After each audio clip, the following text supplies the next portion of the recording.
안녕하세요. 바타 5분의 홍대훈 목사입니다. 어제 하루도 잘 지내셨지요? 네, 어제 하루도 교만하지 않고 겸손함으로 하나님 앞에 또 축복받는 인생, 또 하나님의 은혜를 풍성히 누린 귀한 하루가 된 줄 믿습니다.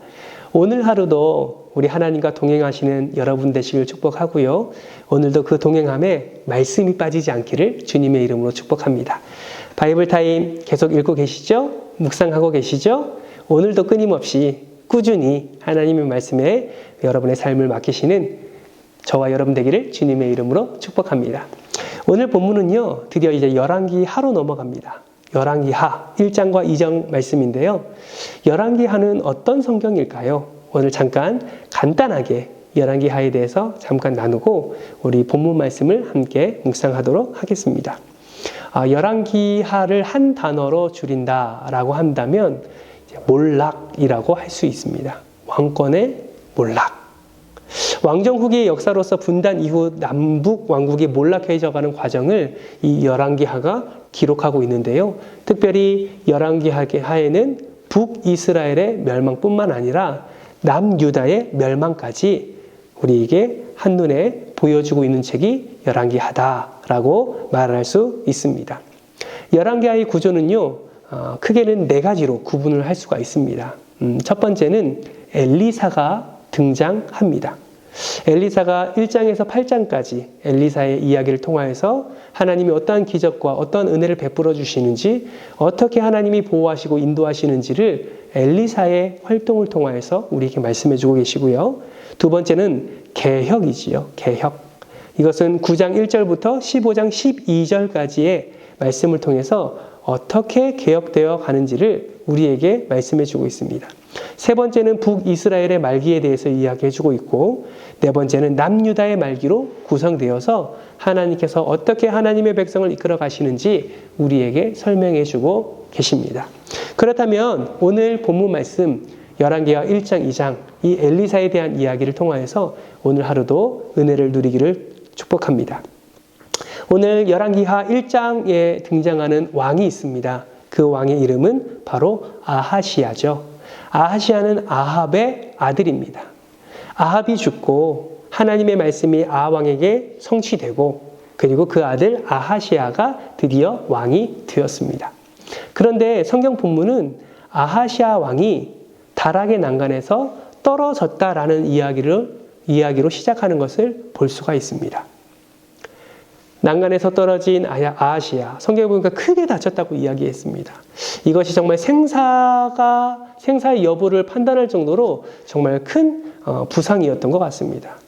아하시야의 마음이 아마 정말 답답했을 것 같아요. 어떻게 내가 살 수 있는지, 내가 이 병이 고쳐질 수 있는지 아마 너무너무 궁금했고 또 두려웠던 것 같습니다.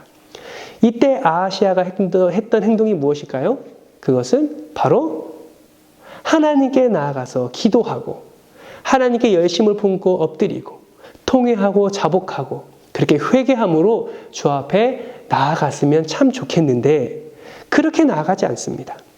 아하시야는 사절단을 에그론의 신 바알세부백에 나아가서 이것을 물어보라고 이야기합니다. 하나님이 이 모습을 보시면 얼마나 기가 차일까요? 하나님이 하나님 되심을 분명히 아합왕 시대 때, 자기 아버지 시대 때 나타내 주셨음에도 불구하고, 분명히 아들 된 아하시야도 직간접적으로 그 이야기, 하나님이 하나님 되심을 나타낸 모든 사건의 이야기를 들었음에도 불구하고 에그론의 신 바알세부백에 자신의 상태를 물으러 사절단을 보냅니다. 하나님이 얼마나 마음이 아프셨든지요, 사절단이 가는 그 길에 엘리야를 급히 보내십니다. 그리고 이렇게 말씀하시죠. 내가 올라가 누운 그 침상에서 내려오지 못하고 죽을 것이다. 결국 하나님의 말씀대로 그대로 선포합니다. 사절단이 아하시야에게 가서 이야기하지요. 아하시야 왕이 그 이야기를 듣더니 갑자기 생각나는 사람이 한 사람 있습니다. 그 사람이 엘리야냐?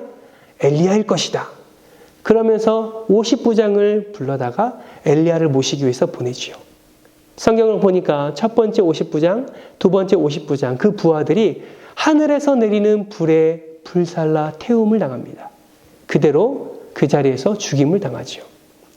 다시 한번 50부장을 보낼 때 그 50부장은 겸손한 마음으로 엘리야 앞에 엎드려서 간곡하게 부탁합니다. 이때 하나님께서 두려워하지 말고 가라라고 이야기하시죠.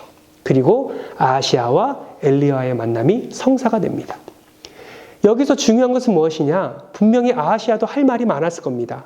분명히 할 말을 했을 겁니다. 어쩌면 왜 내가 이 질병 가운데서 이 침상에서 죽어야 되는지 항변했을지도 모릅니다. 그런데 성경은 그 이야기는 하나도 기록하지 않고 엘리야의 이야기, 하나님의 말씀만을 선포합니다. 당신이 이 누운 침상에서 내려오지 못하고 죽을 것이라고 이야기하는 것이죠. 저는 한번 생각해 봅니다. 이 시간에, 엘리야가 선포한 이 시간에 무릎을 꿇고 회개했다면 아합 왕이 하나님의 음성을 듣고 하나님의 말씀을 듣고 자복하고 회개함으로 겸손한 모습으로 나아갈 때 그 심판의 시기를 미뤄졌던 하나님의 은혜를 누린 것처럼 이 아하시아도 그런 회개 자리에 나아갔으면 얼마나 좋았을까.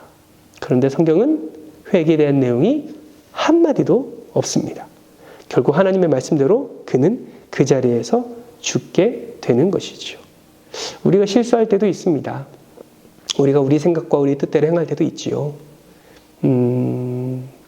내 방법이 옳다고 생각하고 하나님보다 나를 앞세울 때가 많았음도 우리는 고백합니다. 근데 가장 중요한 건 그때 내 잘못을 깨달았을 때, 내 방법이 틀렸을 때, 내 생각이 정말 잘못되었을 때 이것을 잊지 않았으면 좋겠습니다. 실수할 수 있지만 하나님께 엎드리는 것이, 회개하는 것이 얼마나 중요한가라는 사실을.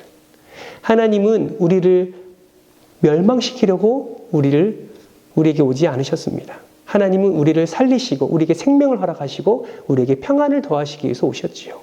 우리가 겸손한 마음으로 엎드릴 때 하나님은 그 하나님의 자비하심과 긍휼하심에 우리를 용서해 주시고 우리를 살려 주십니다. 그 자비하심이 있기 때문에 우리가 이 자리에 있는 건 아니겠습니까? 그 인내와 사랑이 있으시기에, 긍휼이 있으시기에 우리가 지금도 하나님 앞에 나와서 예배할 수 있는 것입니다. 바라기는 저와 여러분이 그러한 회개의 자리를 정말 사모하면서, 좀 하나님의 은혜를 사모하면서 그 회개의 자리에 나아가는 저와 여러분이 되었으면 좋겠습니다. 그 이후에 나오는 이야기가 무엇인가요? 바로 엘리야가 하나님께로 부름받는 이야기가 나오죠. 아하시아와 엘리사, 이 두 인물을 비교해 볼 때 아하시아는 자기의 생각대로 자기의 방법대로 행하고 하나님께 은혜를 구하지 않는 모습이었는데요.